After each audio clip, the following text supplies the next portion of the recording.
Hey everyone, I'm super excited about today's quilt. It is this beautiful pattern called Jelly Twist by our friend Allison over at Cluck, Cluck. So she was kind enough to let me share it with you, so let me show you how to make it.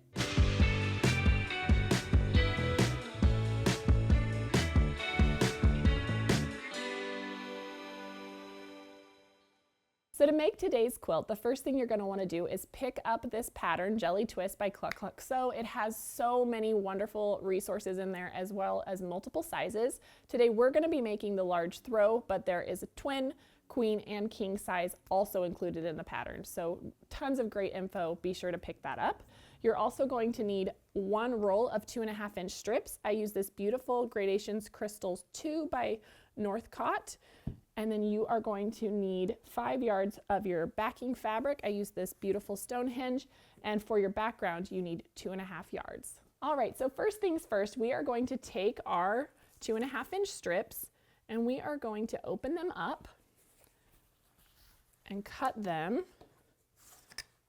Let's go ahead and trim off the selvage here. And we are going to cut 3 at 4.5 inches.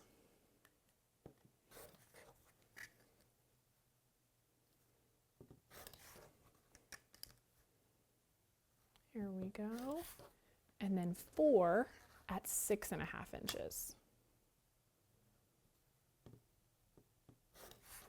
And I'm just going to make some piles of the different sizes.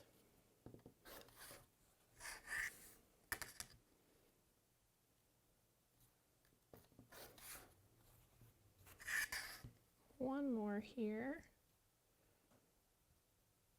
There you go.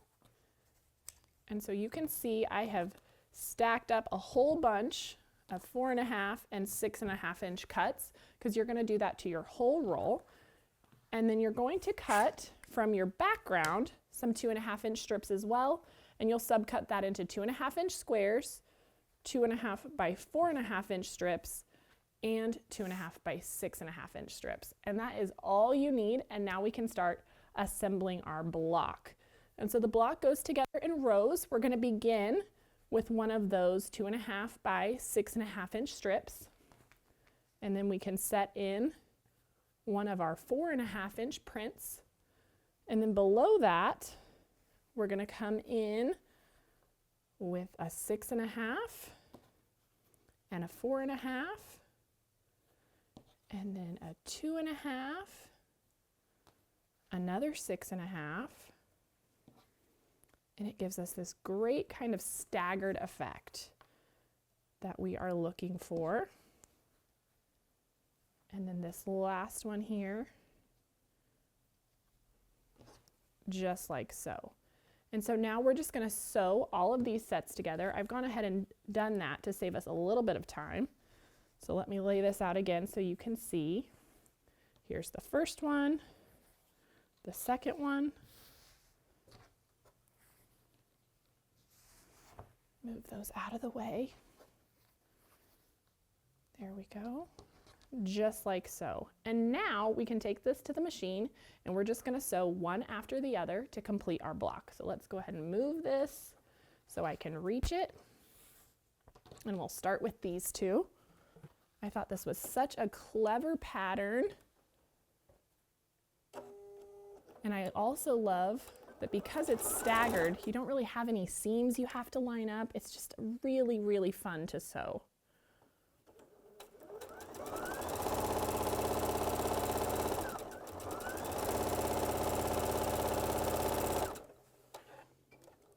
If you have your ironing board close to you, it does make it easy, but you don't have to press until the end either. So either way works.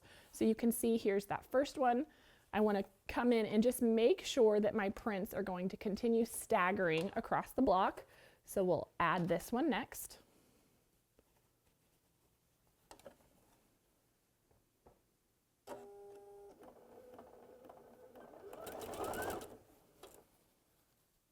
Take a few stitches, line it up, and then we can just zoom on down.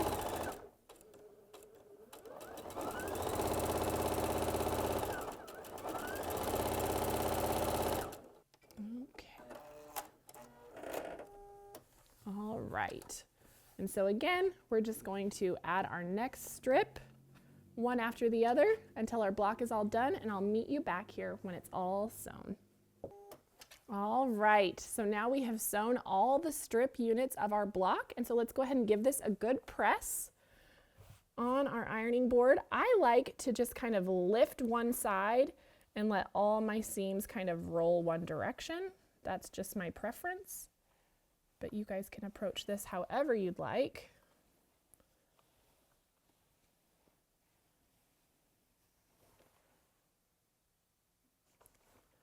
As long as we have a nice flat block, that is all we are going after. All right, and that is our block. This is how you make this entire quilt. I could not believe it was so simple to get this beautiful quilt that you see behind me.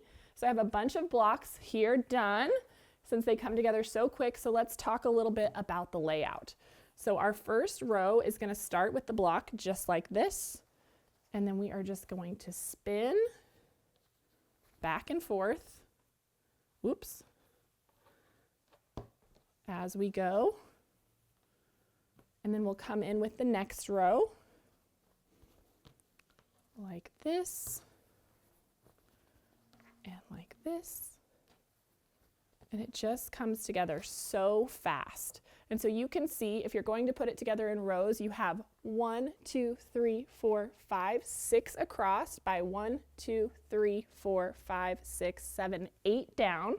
But if you're like me and your brain thinks a little bit better with nice big blocks, you can also just assemble all of your blocks like this into this big 4 patch.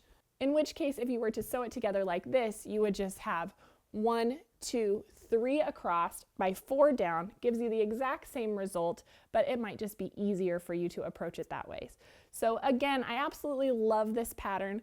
I hope you guys will give it a try, and there's tons of great tidbits in there. Like I mentioned earlier, multiple sizes and even some techniques for if you're making it with a fat quarter as opposed to these 2.5-inch strips. So be sure to check it out. I can't wait to see the version that you make, and I'll see you next time on At Home. Hey everyone, thank you so much for watching At Home. We're so excited to be almost 1 million quilters strong here at Missouri Star. And so if you haven't already joined our family, be sure to subscribe and hit that notification bell so you can be notified of all of our future tutorials, and we'll see you soon.